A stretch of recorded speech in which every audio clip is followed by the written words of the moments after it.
जमींदार साहब आज अपनी गलती पर खुद ही शर्मिंदा थे। आज उनके घर की इज्जत पर दाग लगते लगते बच गया। लेडी इंस्पेक्टर चौधरी साहब, हमने ब्लैकमेल करने वाले दोनों गुंडों को पकड़ लिया है। वो गुंडे वीरपुर गांव पर बहुत समय से नजर रखे हुए थे।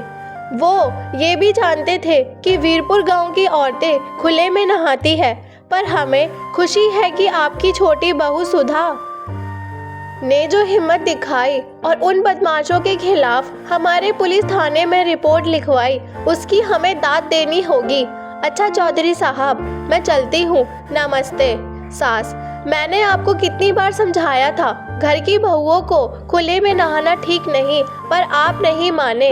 अब कुछ भी हो जाए, मैं अपनी बहुओं के लिए घर में घूसल खाने की व्यवस्था जरूर करूँगी। फ्लैशबैक। वीरपुर गांव, जहां घर में घुसल खाने की व्यवस्था नहीं थी, इसलिए गांव की औरतें खुले में नहाने को मजबूर थी। सास, अरे नहीं बहू, सोकर उठी नहीं क्या? स्नान के लिए नदी पर जाना है। सुधा, बड़ी भाभी नहाने के लिए नदी पर? लेकिन यूं खुले में नहाते हुए कोई देख लेगा तो? मालिनी, हाँ सुधा, इस गांव में औरतें खुले में ही नहाती हैं। और वैसे भी गांव के लोगों को पता है कि जिस समय गांव की औरतें नदी पर नहाने जाती हैं, उस समय गांव के मर्द नदी के आसपास भी नहीं भटकते। अच्छा, अब देर मत करो, वैसे भी नदी किनारे इस समय सुनसान होता है। हम जल्दी से नहाकर आ जाएंगे। मालिनी और सुधा नदी पर नहाने के लिए जाती है। गांव की बहुत सी औरतें पहले ही नदी पर नहा रही थी। सुधा को बहुत शर्म आ रही थी। सुधा, मालिनी भाभी, ये तो बहुत अजीब लग रहा है। अगर किसी ने हमें देख लिया तो हमारी इज्जत तो मिट्टी में मिल जाएगी। नहाती हुई औरतें, काहे शर्मा रही हो बहू रानी? हमें इतने साल हो गए, आज तक तो हमें किसी ने देखा नहीं, तो अब कौन देखेगा? चौधरी साहब से सब डरते हैं, इसीलिए नदी किनारे कोई मर्द नहीं आता, सिर्फ औरतें ही नहाती हैं। सुधा को बहुत अजीब महसूस हो रहा था, पर वो करती क्या?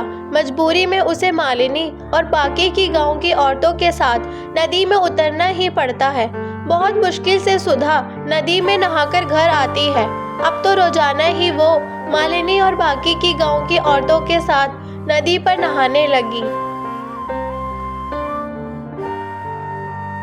धीरे धीरे जब सुधा को लगा कि सचमुच नदी के आसपास सिर्फ औरतें ही आती हैं, तो वो थोड़ी बेफिक्र हो गई।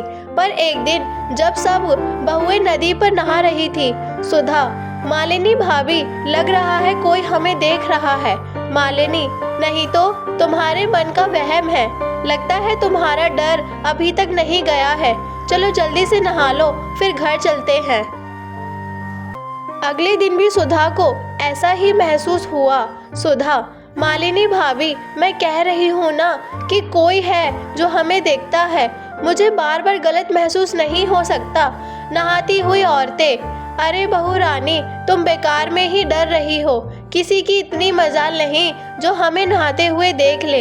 ये तो सच था, गांव वालों की इतनी हिम्मत नहीं थी कि वो गांव की बहुओं को खुले में नहाते हुए देख ले। तो आखिर कौन था जो उन सबको खुले में नहाते हुए देख रहा था? गगन, अरे यार मगन, ये गांव तो बहुत बढ़िया है यार, तूने बिल्कुल सही जगह का पता लगाया है बे। खुले में नहाती गांव वालों की बहुओं के हमने बहुत ही बढ़िया फोटो अपने फोन में निकाल ली है बे। मगन, वही तो, मैंने बिल्कुल सही गांव का पता लगाया है ना। अब इन फोटो को इस्तेमाल करने का सही समय आ गया वे। चौधरी की दोनों बहुएं भी उन औरतों के साथ ही नहाने आती है।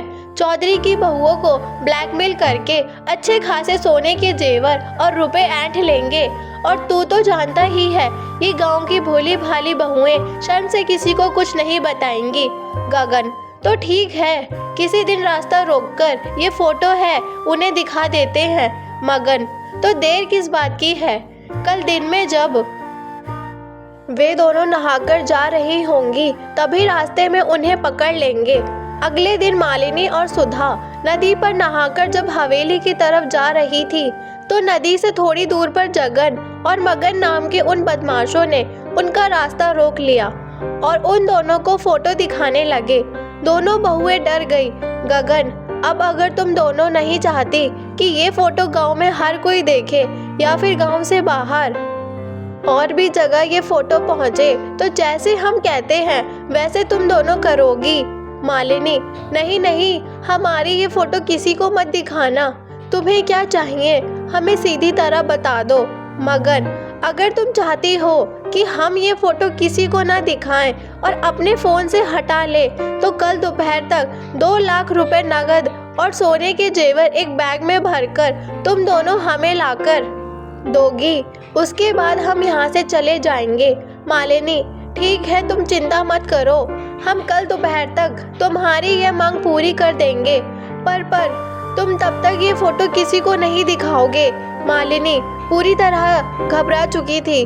वो दोनों घर लौट आती हैं। सुधा, मालिनी भाभी, हम ये गलत कर रहे हैं। अन्याय के सामने झुकना कायरता है। हम अन्याय को छूट दे रहे हैं। उन मुजरिमों को सजा मिलनी चाहिए। उनकी मांगे पूरी करके तो हम उन्हें और बढ़ावा दे रहे हैं। आज वो हमारे साथ ऐसा कर रहे हैं, कल किसी और के साथ करेंगे।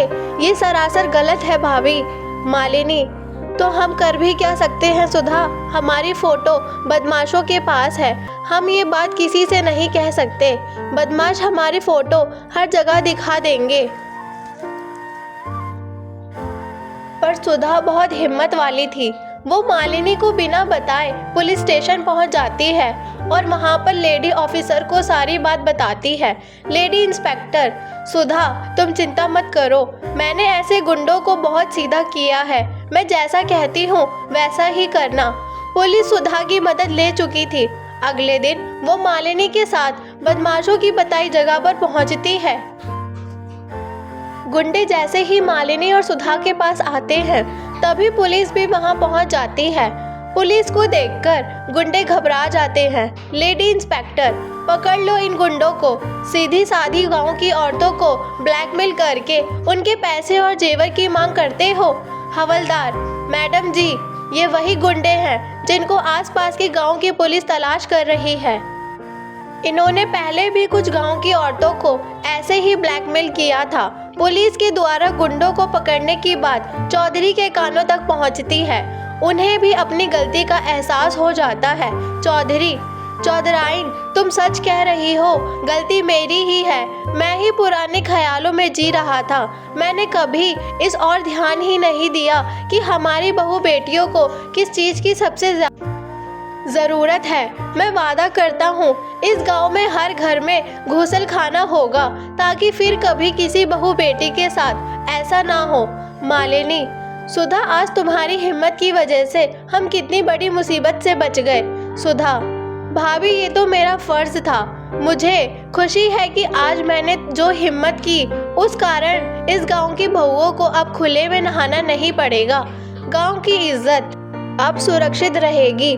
वीरपुर गांव की औरतें सुधा की बहुत तारीफ करती हैं। आज हर घर में घूसल खाना था और गांव की औरतों ने भी अब खुले में नहाना बंद कर दिया था।